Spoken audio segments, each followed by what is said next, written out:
الشيطان الرجيم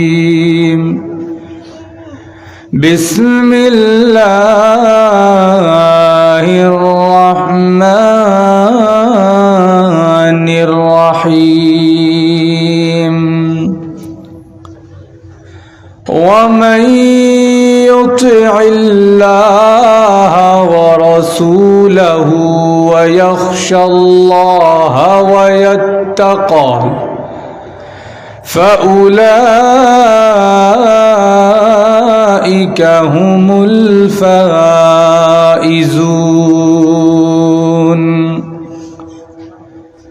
وقال النبي صلى الله عليه وسلم لا يلج النار رجل بكى من خشية الله حتى يعود اللبن في الضرع. صدق الله العظيم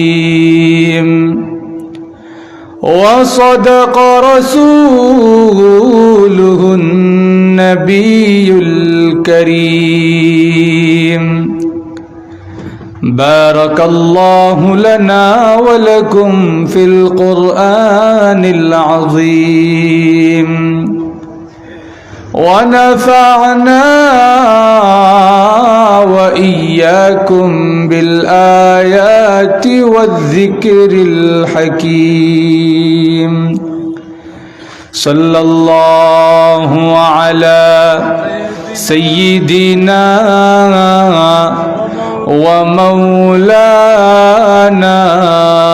محمد وعلى آله وأصحابه وسلم. صلى الله على سيدنا ومولانا محمد وعلى آله وأصحابه وسلم. জামিয়া ইসলামিয়া দারুল উলুম পারকুল মাদ্রাসার উদ্যোগে আয়োজিত আজকের বার্ষিক ইসলামী মহাসম্মেলনের অত্যন্ত শ্রদ্ধাভাজন সভাপতি মুআজ্জাজ মুকাররম উলামায়ে কেরাম, উপস্থিত সুধীমণ্ডলী, সর্বস্তরের প্রাণপ্রিয় মুসলমান ভাইয়েরা, পর্দার অন্তরালে অবস্থানরত অত্যন্ত শ্রদ্ধেয়া মা ও বোনেরা, সর্বপ্রথম সেই মহান আল্লাহ পাকের দরবারে শুকরিয়া জানাই, কৃতজ্ঞতা জানাই, যিনি অত্যন্ত দয়া এবং মায়া করে আজকের এই ইসলামী সম্মেলনে কোরআন এবং হাদিসের মজলিসে আমাদেরকে আসার এবং বসার সুযোগ করে দিয়েছেন। এই জন্যে সকলেই জোরে সোরে শ্রদ্ধা জড়িত কণ্ঠে কালিমাতুশ শুকুর আদায় করি, আলহামদুলিল্লাহ। কোরআন এবং হাদিসের মজলিসে বসা এইটাও একটা ইবাদত। কোরআন হাদিস পড়া যেমন ইবাদত, এর আলোচনা শোনা, কোরআন হাদিস শোনা এইটাও ইবাদত। এই জন্যে আল্লাহ কোরআনে বলেন ওয়াইদা কুরিআল কোরআন ফাসতামিউ লাহু।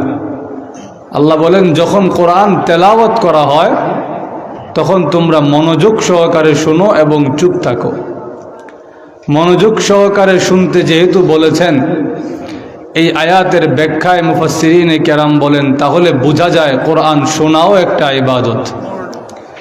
এই জন্যে যেখানে কোরআন এবং হাদিসের আলোচনা হয় এই মজলিসে বসা যেহেতু ইবাদত, এজন্য আমরা দাঁড়িয়ে না থেকে সকলে বসে যাই। দাঁড়িয়ে কোরআন হাদিসের আলোচনা শোনা এটা সুন্নত নয়, এটা আদব নয়, এটা আদবের খেলাফ। এই জন্য জায়গা থাকলে বসে যাই, এটা সৌন্দর্য।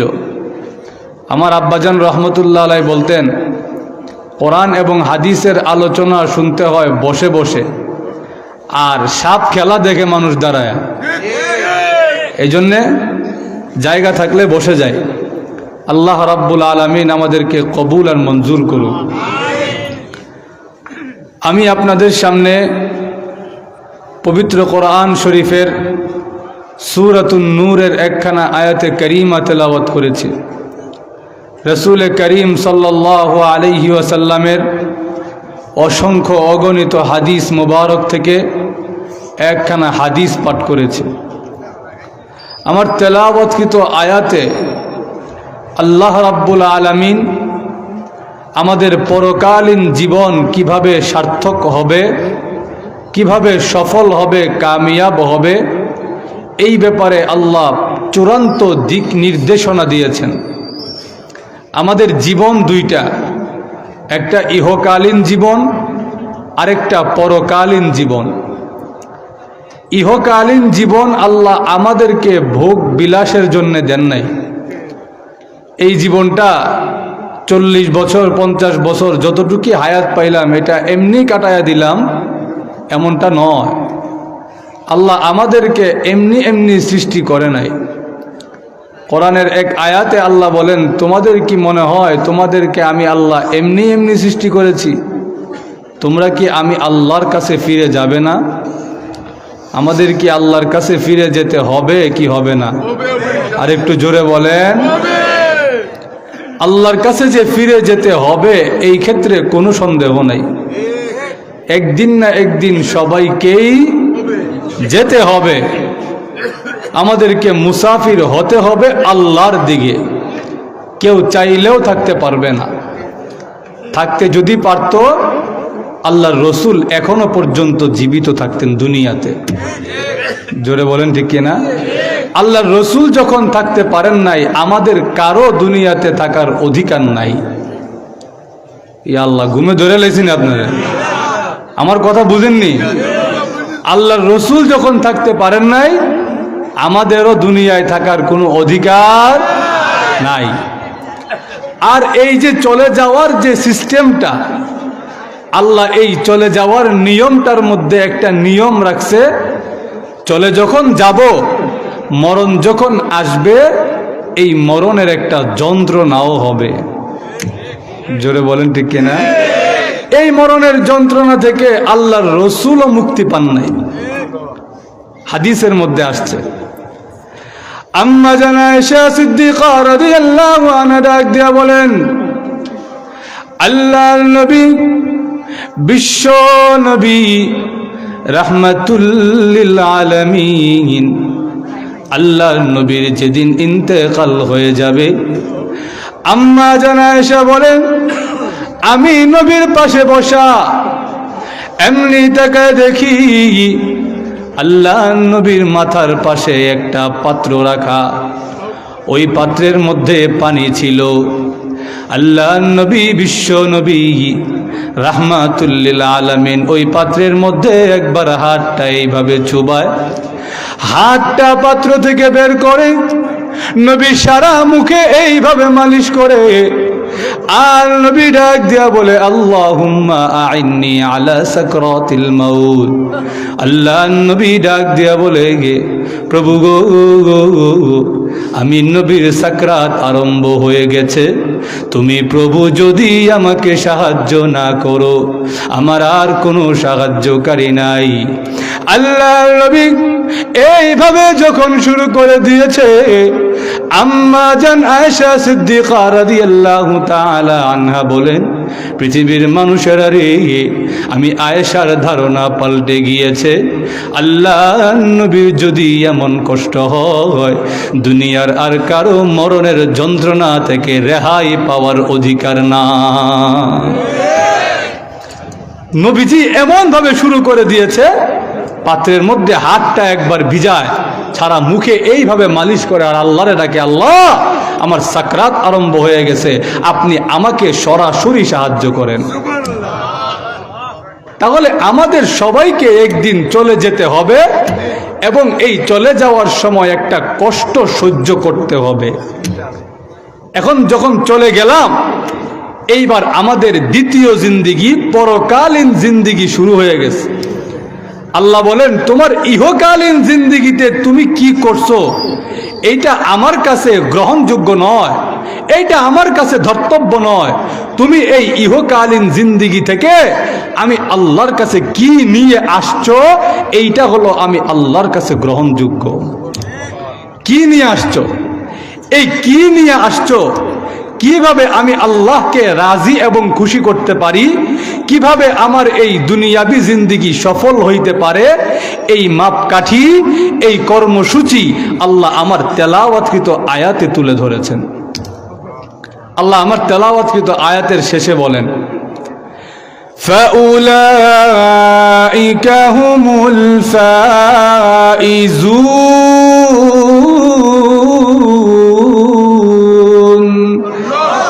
আল্লাহ বলেন, আমার যেই বান্দারা 4টা কর্মসূচি পালন করবে, 4টা দায়িত্ব পূর্ণ করবে, আমি আল্লাহ ওয়াদা দিলাম তাদের ইহকালীন দুনিয়াবি জিন্দিগি এবং পরকালীন জিন্দিগি, এই 2টা জিন্দিগি আমি আল্লাহর কাছে সার্থক। আল্লাহ যদি আমাদের জীবনকে সফল, সার্থক, কামিয়াব, সাকসেসফুল বলে ঘোষণা দিয়ে দেয়, আমাদের আর কোনো চাওয়া পাওয়া আছে? আরো জোরে। এইবার আসেন, এই 4টা শর্ত কি? কোন 4 শর্ত পালন করলে আল্লাহ আমার জীবনকে সার্থক ঘোষণা দিয়ে দিয়েছেন? 1 নাম্বার, আল্লাহ বলেন, وَمَن يُطِعِ اللَّهَ وَرَسُولَهُ। আল্লাহ বলেন, প্রথম 2টা শর্ত হচ্ছে তুমি আল্লাহকে মেনে নাও, আল্লাহর রসুলকে মেনে নাও। যারা আল্লাহকে মানবে না, যারা আল্লাহর রসুলকে মানবে না, নাস্তিক যারা হবে, আল্লাহর কসম জিন্দেগিতে জান্নাতের সুঘ্রাণ পাবে না। এই জন্য আল্লাহ প্রথমেই বলেন, আল্লাহকে মেনে নাও, আল্লাহর রসুলকে মেনে নাও। যারা আল্লাহকে মানে না, তাদের জিন্দিগি একটা কুকুর আর বিড়ালের চাইতেও খারাপ। কেমনে খারাপ? একটা কুকুর আর বিড়াল, সে তার মালিককে চিনে, কিন্তু যেই বান্দাটা তার আল্লাহরে চিনল না, সে আল্লাহর এত নেয়ামত পাওয়ার পরেও, এত নেয়ামত ভোগ করার পরেও যে তার মালিক আল্লাহকে চিনল না, তার মধ্যে আর একটা কুকুরের মধ্যে পার্থক্য হলো, একটা কুকুর তার মালিকের ভাতের মার খেয়ে মালিকরে চিনে, কিন্তু এই নিমক হারাম বান্দা আল্লাহর এত নেয়ামত ভোগ করার পরেও সে তার মালিককে চিনল না। জোরে বলেন ঠিক কিনা? এই দিক থেকে যেই মানুষটা আল্লাহকে মানে না, যেই মানুষটা আল্লাহকে চিনে না, এই দিক থেকে সে একটা কুকুর আর বিড়ালের চাইতেও খারাপ। 2 নাম্বার কেমনে খারাপ? একটা কুকুর আর বিড়াল, তাদের আখিরাতের জিন্দিগিতে জান্নাত জাহান্নাম নাই। ইয়া আল্লাহ, ঘুমায় গেছেন কেন আপনারা? জান্নাত জাহান্নাম আসেনি? কুকুর বিড়ালের জান্নাত জাহান্নাম আছে, কিন্তু আপনি আমার। এই জন্য আমিরুল মুমিনিন হযরত আবু বকর সিদ্দিক রাদিয়াল্লাহু তাআলা আন একদিন একটা মাঠের কাছে গিয়ে একটা ছাগলের বাচ্চা দেখে চোখের পানি ছেড়ে কান্দে। লোকেরা ডাক দিয়া বলে, হ্যাঁ আমিরুল মুমিনিন, এই ছাগলকে দেখে কেন চোখের পানি ছেড়ে কানলেন? আমিরুল মুমিনিন হযরত আবু বকর ডাক দিয়া বলে, কেন কান্দে জানেন?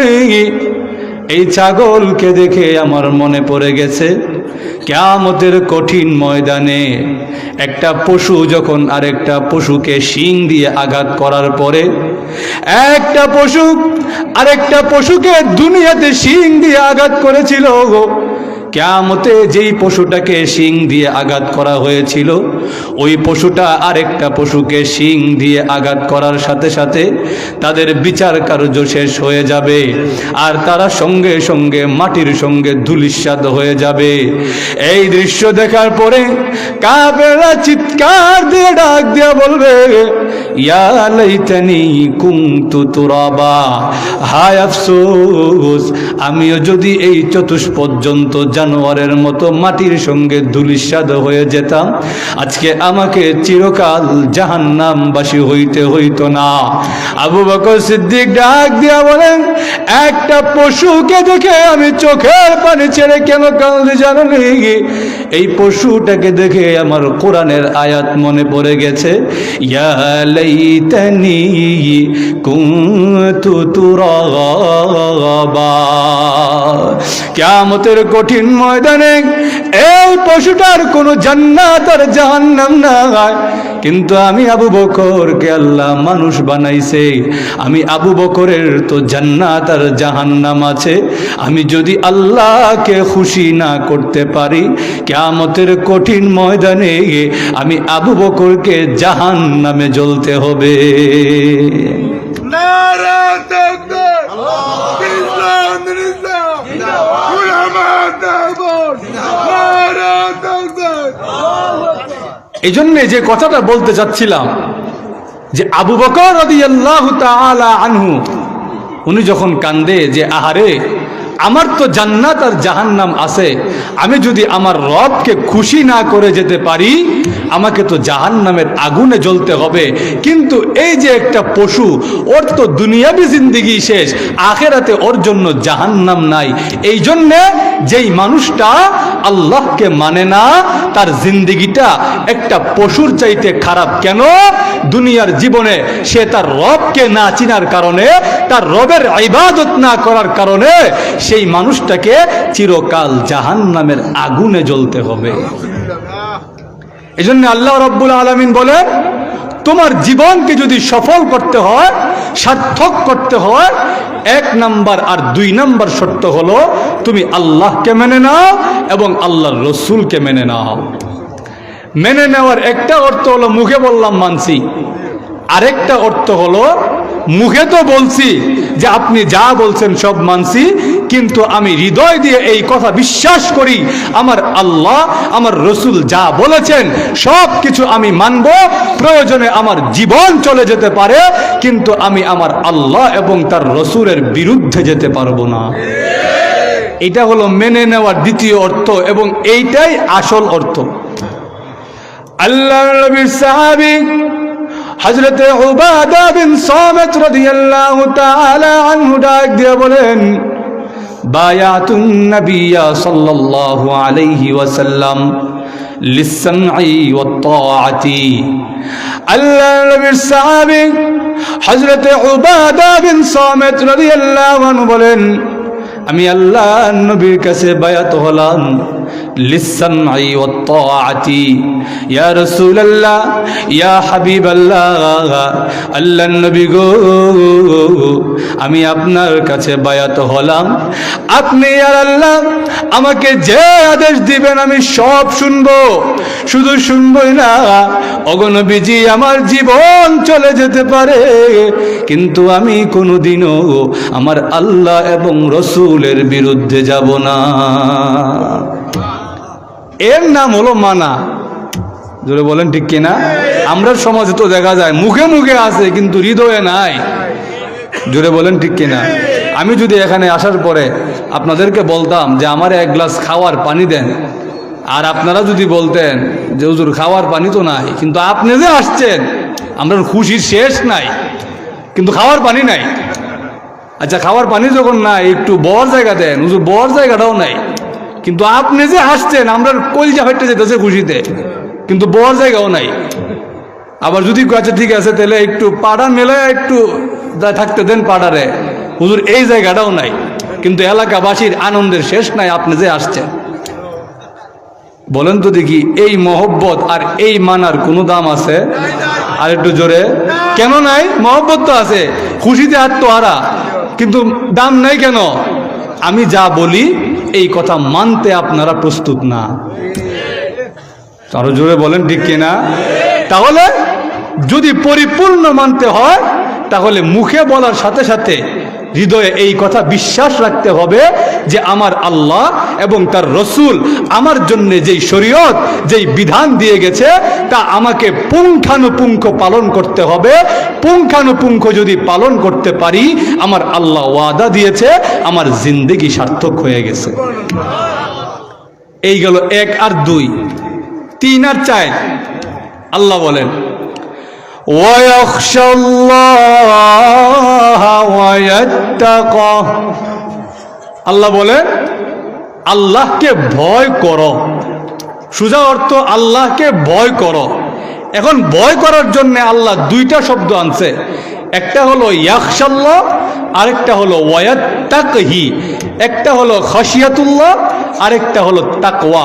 এখন এই দুইটা অর্থই ভয় করা, কিন্তু দুই ভয়ের মধ্যে পার্থক্য আছে। একটা ভয় হলো খাশিয়াতুল্লাহ। খাশিয়াতুল্লাহ কোন ভয়কে বলা হয়? একটা হলো গুনাহ করার পরে ভয়, আরেকটা হলো গুনাহ করার আগে ভয়। গুনাহ করার পরে আল্লাহকে যে ভয় করা হয়, এই ভয়ের নাম হলো খাশিয়াতুল্লাহ। আমার কথা বুঝছেন নি আপনারা? আল্লাহই জানে। একটা হচ্ছে গুনাহ করার পরে ভয়। গুনাহ করার পরে কেমনে ভয়?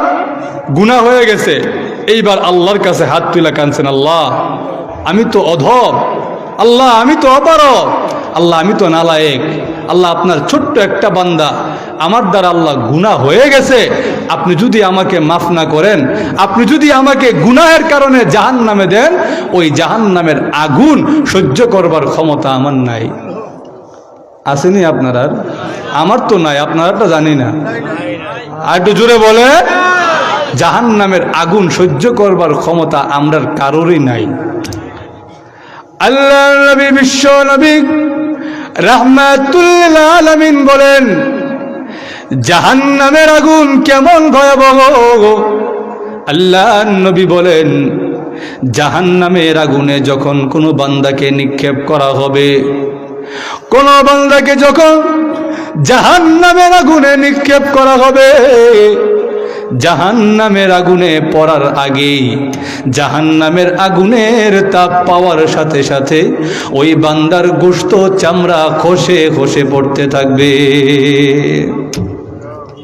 ওই আগুন সহ্য করবার ক্ষমতা আসেনি আপনারা? আরো জোরে।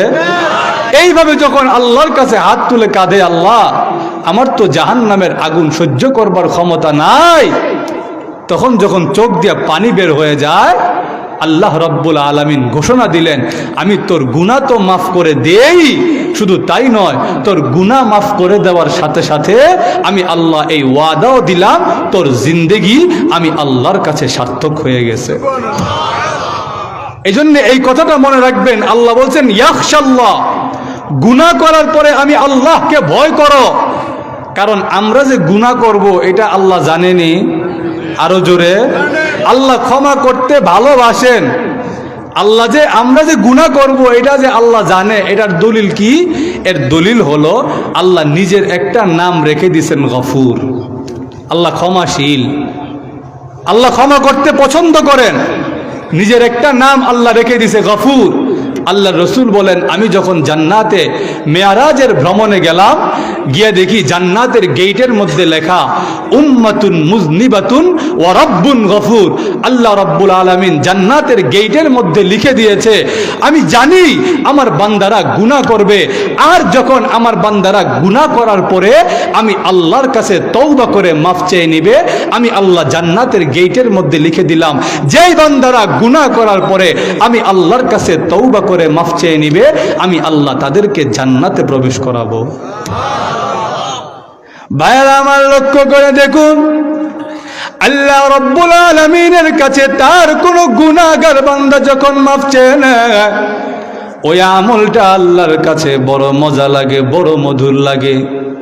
আল্লাহর নবী, বিশ্ব নবী রাহমাতুল লিল আলামিন জানিয়ে দিয়েছেন, লা ইয়ালিজুন নার রাজুলুন বাকা মিন খাশিয়াতিল্লাহ হাত্তা ইয়াউদাল লাবানু ফিদ দারঈ।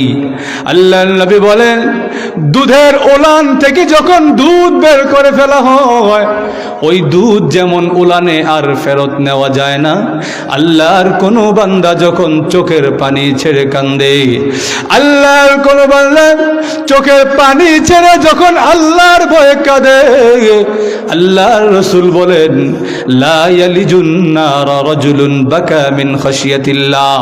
আল্লাহর ভয়ে যদি চোখের পানি ছেড়ে দিতে পারো, আল্লাহর রাসূল বলেন, আল্লাহ তার ওই বান্দাকে কোনোদিনও জাহান্নামে প্রবেশ করাবেন না। শুধু তাই নয়, আল্লাহ রাসূল আরেক হাদিসের মধ্যে বলেন, মান যাকারাল্লাহ ফাফাদাত আইনাহা হাত্তা ইউসিবাল আরদ।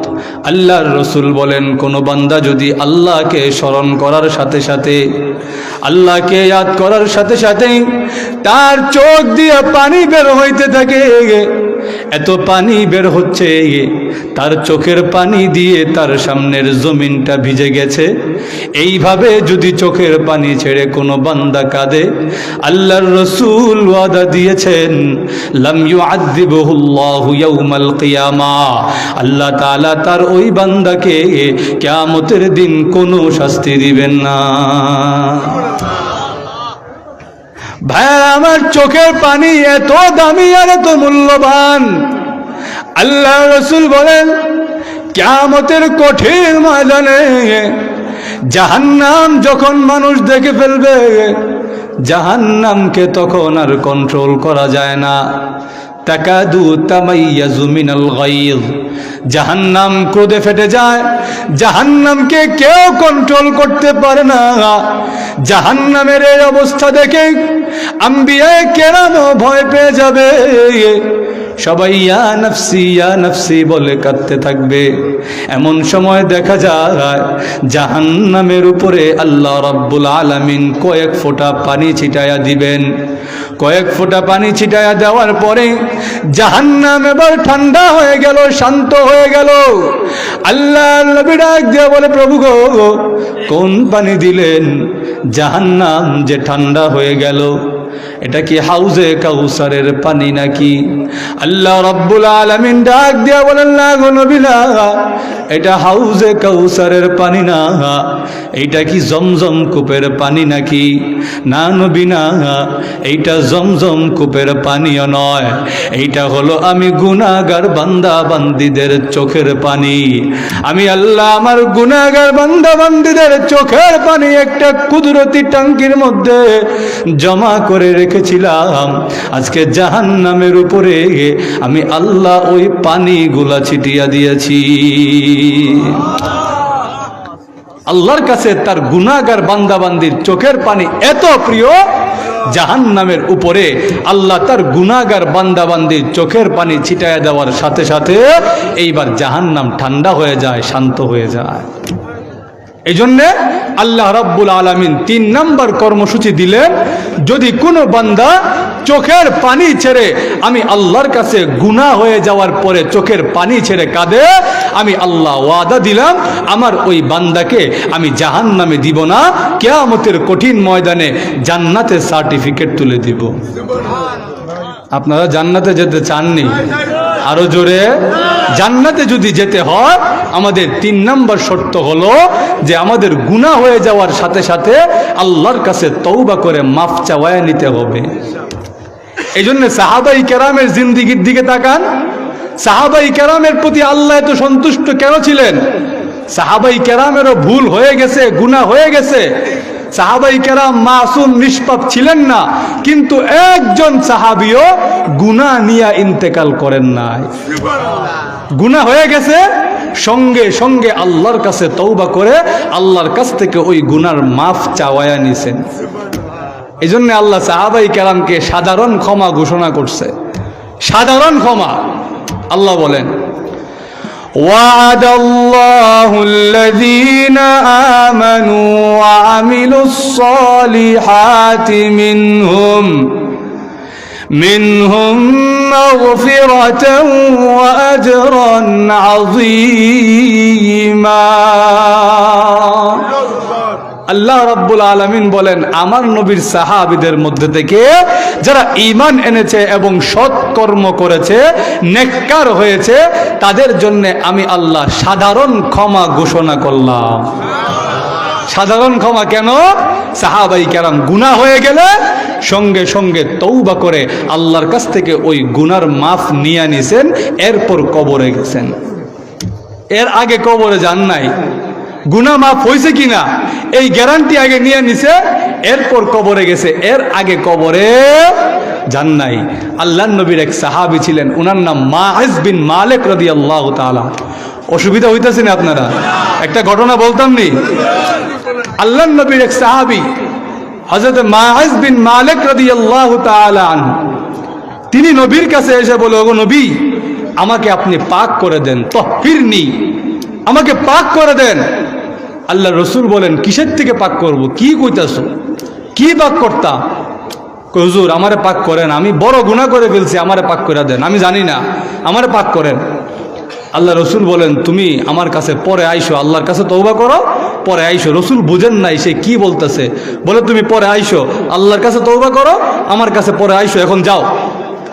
উনি কিছুক্ষণ পর আবার আসে, আইসা বলে, হুজুর আমারে পাক করেন, আমার জিন্দিগি শেষ, আমারে পাক করেন। আল্লাহ রসুল বলেন, রে মায়েজ, তোমারে কি থেকে পাক করব? কি হয়েছে তোমার? হযরত মায়েজ বিন মালিক রাদিয়াল্লাহু তাআলা আনহু বলেন, হুজুর আমি তো ভুলে জিনা করে ফেলছি, আমাকে জিনার গুনাহ থেকে আপনি পাক করে দেন। নবীর বিশ্বাস হয় না আমার সাহাবী জিনা করতে পারে না। নবী সাহাবীদেরকে জিজ্ঞেস করে, মায়েজ কি পাগল হয়ে গেছে? সাহাবাই কেরাম বলেন, না না হুজুর, মায়েজ তো পূর্ণ সুস্থ, মায়েজ পাগল হয় নাই।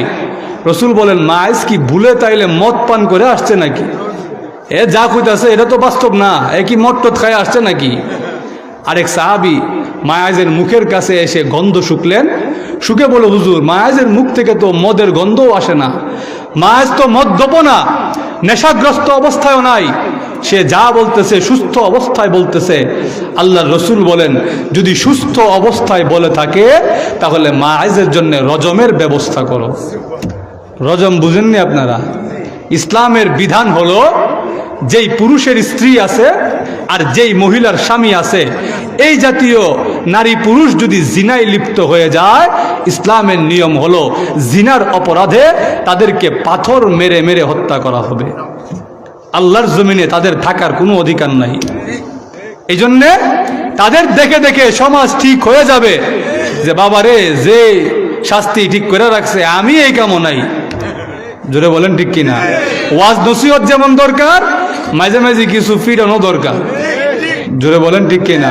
ওয়াজ নসিহত হলো ভিতরে, কলপটা যে আছে এইটার মলম, এইটার মালিশ, আর উপরে যে আল্লাহ আমরা একটা ত্বক দিছে, চামড়া দিছে, মাঝে মাঝে এইটারও ঠিক করানোর লেগে কিছু লাড়ি দরকার।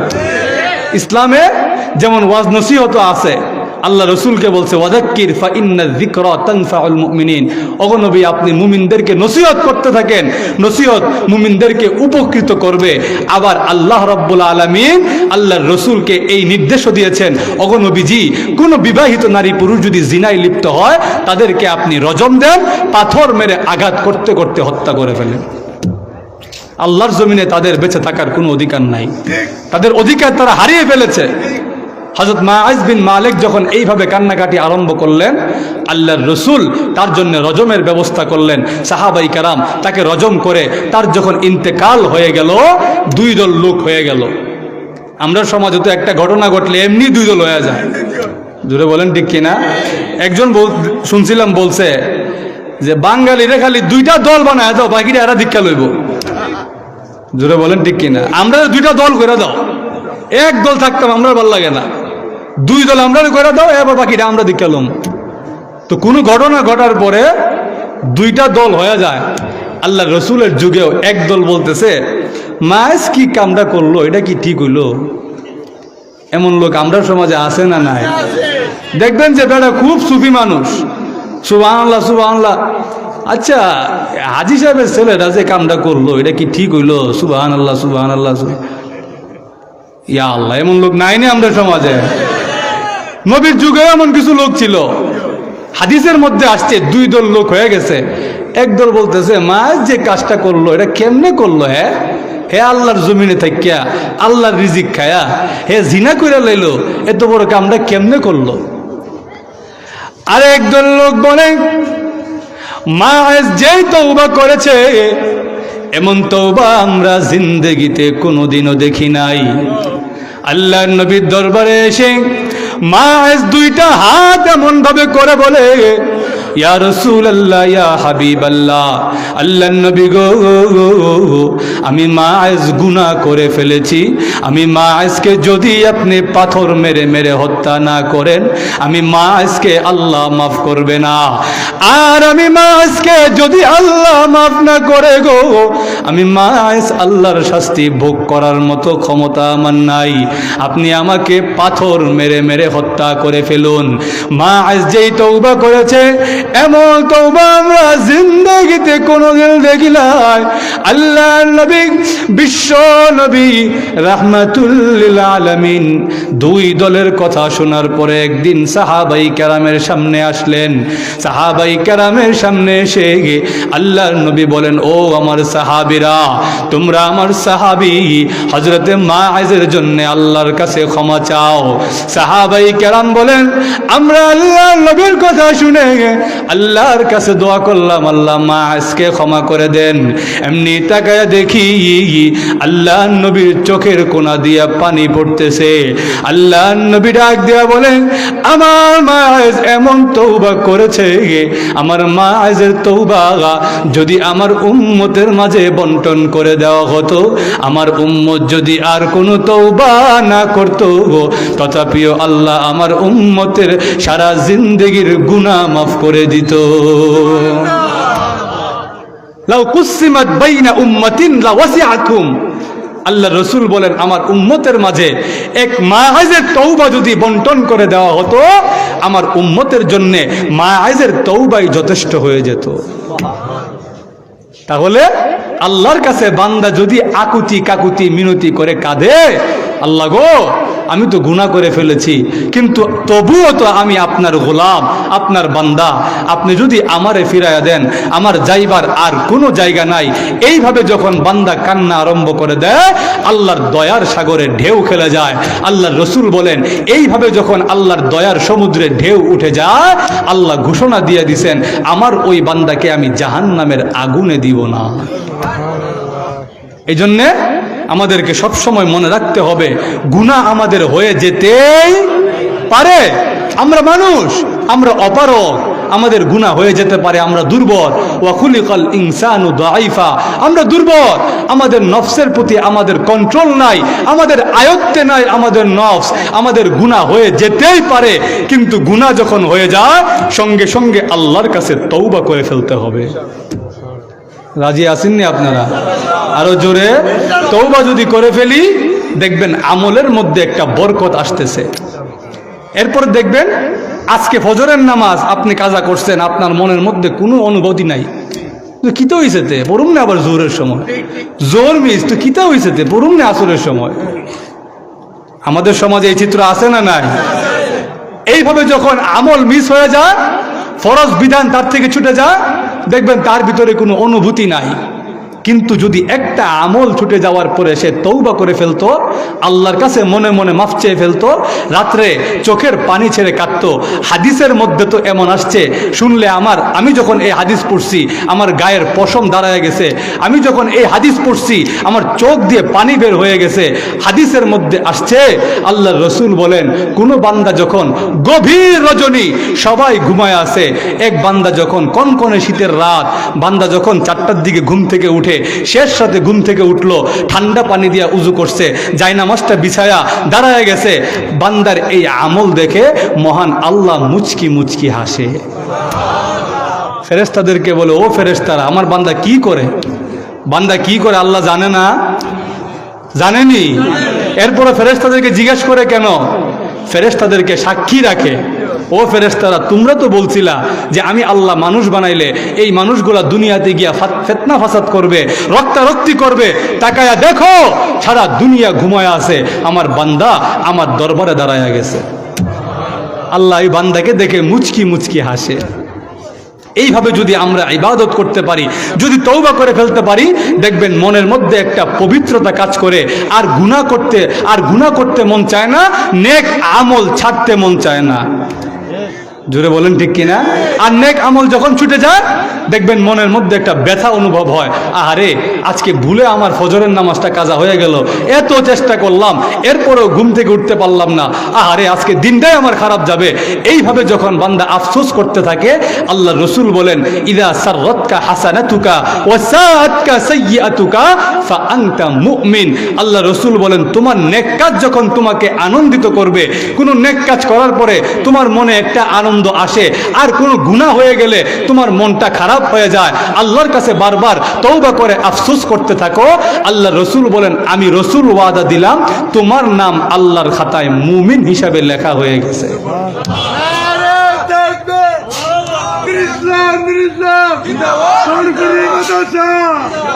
ভাইরা আমার লক্ষ্য করে দেখুন, এই গেল 3 নম্বর শর্ত। 4 নম্বর শর্ত আল্লাহ রাব্বুল আলামিন বলেন ওয়ায়াত্তাকি। আল্লাহ বলেন একটা তো হলো গুনাহ করার পরে আমি আল্লাহকে ভয় করবা, 4 নম্বর হলো গুনাহ যেন না হয় সেই দিকে খেয়াল রেখে আমি আল্লাহকে ভয় করবা। ইয়া আল্লাহ, আমার মাত বুঝছেন নি আপনারা? একটা তো গুনাহ হয়ে গেছে, আমি আল্লাহর কাছে তওবা করলাম, 4 নম্বর হলো গুনাহ যেন তোমার না হয় সেইভাবে আল্লাহকে ভয় করবা। আমিরুল মুমিনিন হযরত ওমর রাদিয়াল্লাহু তাআলা আনহুকে জিজ্ঞেস করলো, ওমর তাকওয়া কি? তাকওয়া কি আমাদেরকে বুঝায়া দেন। আমিরুল মুমিনিন হযরত ওমর রাদিয়াল্লাহু তাআলা আনহু বলেন, তাকওয়া হলো কোনো একটা কাঁটাযুক্ত গাছের বাগানে তুমি কিভাবে চলবা। ওই সাহাবী বলেন, কাঁটাযুক্ত গাছের বাগানে আমি এমনভাবে চলবো যেন ওই গাছের কাঁটা আমার শরীরে না লাগে, আমার জামা কাপড়ে না লাগে। ওমর রাদিয়াল্লাহু তাআলা আনহু বলেন, এরই নাম হলো তাকওয়া। এই গুনাহের সরঞ্জামের মধ্যে তোমাকে এমনভাবে চলতে হবে যেন তোমার জিন্দেগিতে, তোমার আমলি জিন্দেগিতে গুনাহ নামক কাঁটা না লাগে। আমাকে এমনভাবে চলতে হবে যেন আমার আমলি জিন্দেগিতে কোনো গুনাহ না লাগে। ইয়া আল্লাহ, ঘুমাই গেছেন কেন আপনারা? তাকওয়ার অর্থ বুঝছেন না আপনারা? আমাদের সমাজে তো একটা ভুল ধারণা আছে, আমি শেষ করে ফেলবো, হযরত চলে আসছে। আমাদের সমাজে একটা ভুল ধারণা আছে, সেটা হলো যে আমরা মনে করি যে যত বেশি আমল করে হে অত বড় মুত্তাকি। ইয়া আল্লাহ, আমাদের সমাজে এই চিত্র নাই নেই। আমরা যদি দেখি এক বেটা সারা দিন রাত নফল নামাজ আদায় করে সব সময় মসজিদে গিয়ে বসে থাকে, এই বেটারে মনে করি বাবারি কত বড় মুত্তাকি জানে এই বেটা। জোরে বলেন ঠিক কিনা? কিন্তু আসল মুত্তাকি হলো সে যে হারাম কাজ থেকে বিরত থাকে। এটা আল্লাহ রসুল হাদিসের মধ্যে একটা হাদিস আসছে, আল্লাহ রসুলের কাছে সাহাবাই কেরাম একটা মহিলার কথা আলোচনা করলেন। যুকিরাত ইমরাআতুন ইনদা রাসূলিল্লাহি সাল্লাল্লাহু আলাইহি ওয়াসাল্লাম, এক মহিলার কথা আলোচনা করলেন সাহাবাই কেরাম। হুজুর, এমন একজন মহিলা আছে বিকাসরাতি সিয়ামিহা ওয়া সালাতিহা, হুজুর সারা রাত নফল নামাজ আদায় করে, সারা দিন নফল রোজা রাখে, রমজান মাসে তো রোজা রাখে, আবার এমনিও সারা বছর নফল রোজা রাখতে থাকে। কিন্তু হুজুর তার একটা সামান্য একটা দুষ্ট চরিত্র আছে। কি চরিত্র? তুযি জারাতাহা বিলিসানিহা। ওগো নবীজি, সে তার জবান দিয়ে তার প্রতিবেশীকে কষ্ট দেয়। আমলের কিন্তু কোনো কমতি নাই। বিকাসরাতি সিয়ামিহা ওয়া সালাতিহা, সারা দিন নফল নামাজ আদায় করে, সারা দিন নফল রোজা রাখে, কিন্তু কি দোষ? তার জবান দিয়া তার প্রতিবেশীকে কষ্ট দেয়। আল্লাহ রসুল বলেন হিয়া ফিন্নার। আল্লাহ রসুল বলেন তোমরা যে এত প্রশংসা করতেছো ওই মহিলার, যে সে এত আমলদার, কিন্তু তার যে ছোট্ট একটা দুশ্চরিত্র আছে, তার এই চরিত্রের কারণে আমি রসুল দেখতেছি কিয়ামতের কঠিন ময়দানে আল্লাহ তাকে জাহান্নামে নিক্ষেপ করবেন। এই জন্যে মুত্তাকি, কে মুত্তাকি? এই ক্ষেত্রে মানদণ্ড হলো, মাপকাঠি হলো যে হারাম কাজ থেকে যত বেশি বেঁচে থাকে সে তত বড় মুত্তাকি। আমি নফল নামাজ 2 রাকাত কম পড়তে পারি, নফল নামাজ বেশি পড়লে তো আলহামদুলিল্লাহ, কিন্তু আমি নফল নামাজ 2 রাকাত কম পড়তে পারি, কিন্তু আল্লাহর কসম কোনো হারাম কাজ আমি জিন্দেগিতে করি নাই। এইভাবে যেই ব্যক্তি সাক্ষ্য দিতে পারবে, স্বীকৃতি দিতে পারবে, সেই হলো সবচেয়ে বড় মুত্তাকি। কারণ মুত্তাকি এর অর্থ হলো যে বেঁচে থাকে। আমার কথা বুঝেন না আপনারা? মুত্তাকি অর্থ কি? যে বেঁচে থাকে কির থেকে বেঁচে থাকে, গুনাহ যেন তার আমলে না লাগে, এই দিক থেকে যে বেঁচে থাকে তার নাম হলো মুত্তাকি। এই জন্য আল্লাহ রাব্বুল আলামিন বলেন 4 নম্বর শর্ত ওয়ায়াত্তাকি, তুমি আল্লাহকে ভয় করো যেন তোমার দ্বারা কোনো গুনাহ না হয়ে যায়। যদি কোনো বান্দা আল্লাহকে ভয় করে তার দ্বারা কি গুনাহ করা সম্ভব? আর একটু জোরে বলেন। যদি কোনো বান্দা তার মনের মধ্যে এই কথা গেঁথে নেয় যে আমার বান্দা, আমার আল্লাহ আমাকে 24 ঘন্টা দেখতেছে, আমার আল্লাহ আমাকে সব সময় অবলোকন করতেছে, আমার আল্লাহ আমাকে শুনতেছেন, আমাকে দেখতেছেন, ওই বান্দার দ্বারা গুনাহ করা সম্ভব নয়। আমিরুল মুমিনিন হযরত ওমর রাদিয়াল্লাহু তাআলা আনহু একদিন পাহাড়ে গেলেন, মরুভূমির এলাকা, গিয়া দেখে একটা রাখাল সে ছাগল চড়ায়। রাখাল রে গিয়া কয়, আর ইমানটা একটু টেস্ট করি, আর ইমানটা কেমন। রাখাল রে গিয়া কয়, তোর একটা ছাগল আমার কাছে বিক্রি করে দে, তুইও কিছু টাকা পাইলি, আমারও কিছু লাভ হইল, আর তুই তোর মালিকরে বলবি যে একটা ছাগল বাঘে খায়া লাইছে। মালিকও বিশ্বাস করবে, কারণ বাঘে যে ছাগল খায় এটা মালিক জানে। জোরে বলেন ঠিক কিনা? ওই রাখাল বালক ডাক দিয়া বলে, হ্যাঁ আমিরুল মুমিনিন, আমি যে আপনার কাছে একটা ছাগল বিক্রি করে দিব, আর আমার দুনিয়াবি মালিককে বলবো বাঘে একটা ছাগল খেয়ে ফেলছে, আমার দুনিয়াবি মালিক আমাকে না দেখতে পারে, কিন্তু আমার আসল মালিক তো আমাকে 24 ঘন্টা যাবৎ দেখতেছে। কিয়ামতের কঠিন ময়দানে আমার আল্লাহ যদি আমাকে জিজ্ঞেস করে আমি কি জবাব দেব? রাখালের এই কথা শুনে আমিরুল মুমিনিন খুশিতে আত্মহারা হয়ে গেলেন। আমিরুল মুমিনিনের চোখ দিয়া পানি বের হয়ে গেল। আমিরুল মুমিনিন হযরত ওমর রাদিয়াল্লাহু আনহু ডাক দিয়া বলেন, ও রাখাল শোন, তোর এই উত্তর শুনে আমি আমিরুল মুমিনিনের দিলটা ঠান্ডা হয়ে গেল। আমার দেশের একটা রাখালের কাছে যখন কোরআনের বাণী পৌঁছে গেছে, আমার আর কোনো টেনশন নাই। আমি আমিরুল মুমিনিনের দেশের একটা মানুষও আর অনিরাপদ নয়। একটা মানুষেরও আর জানমালের চিন্তা নাই, কারণ একটা রাখালের কাছেও কোরআনের বাণী পৌঁছে গেছে। আল্লাহ কোরআনে বলেন, ওয়াত্তাকু ইয়াউমান তুরজাউনা ফীহি ইলাল্লাহ, এমন দিনকে ভয় করো যেই দিন তোমাদের সকলকেই আল্লাহর কাছে ফিরিয়ে নেওয়া হবে। আল্লাহর কাছে আমরা যামুনি একদিন, আরো জোরে।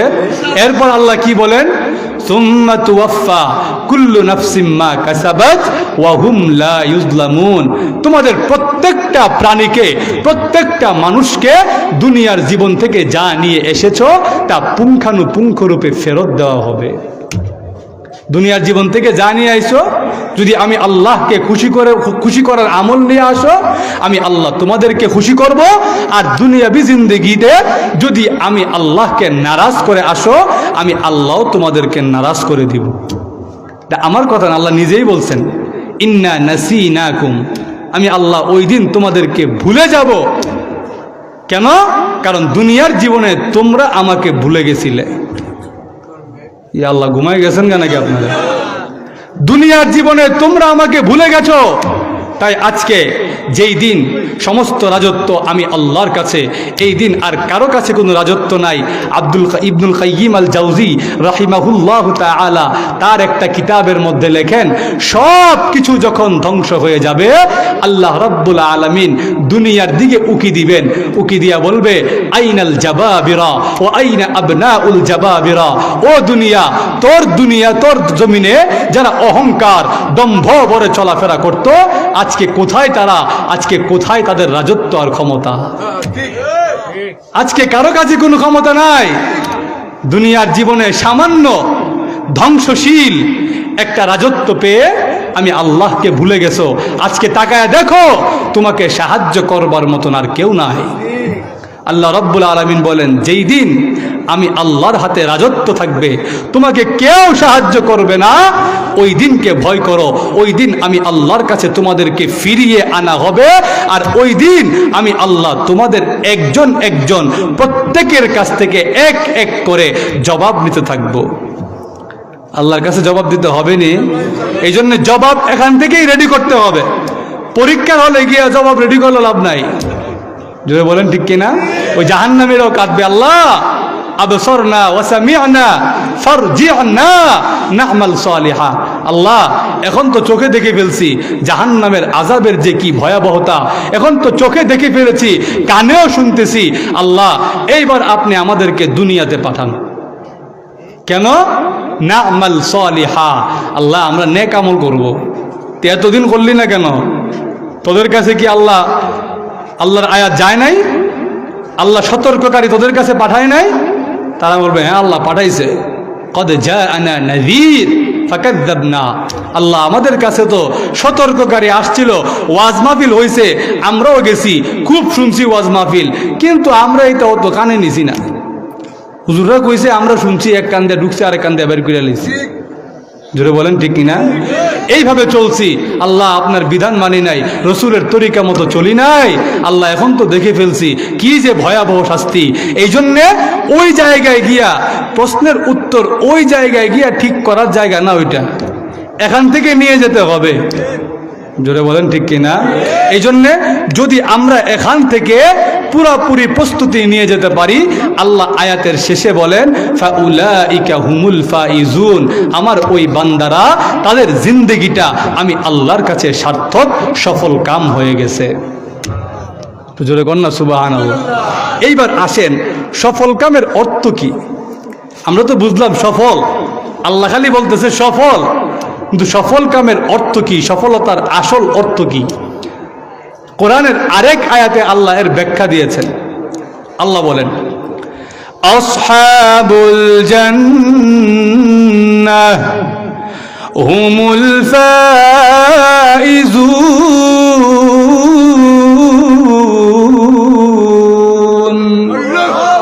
আল্লাহ বলেন যারা জান্নাতের সার্টিফিকেট পেয়ে গেছে, যারা জান্নাতের বাসিন্দা হয়ে গেছে, তাদের জীবনই হলো আসল সার্থক, আসল সফল কাম।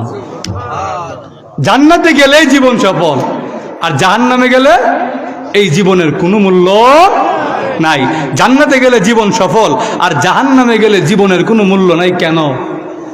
জান্নাতে গেলেই জীবন সফল কেন?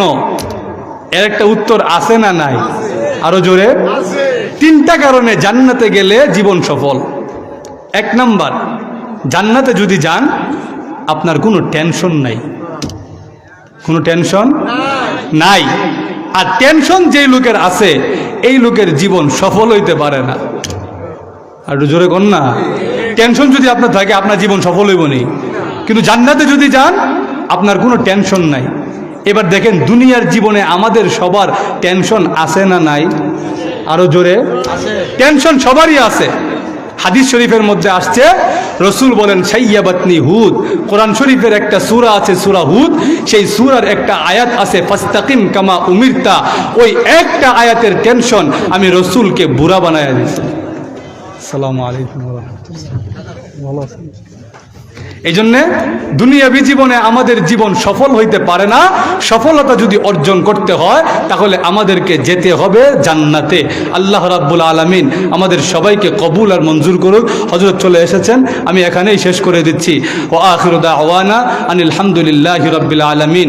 আসসালামু আলাইকুম ওয়া রাহমাতুল্লাহি ওয়া বারাকাতুহু।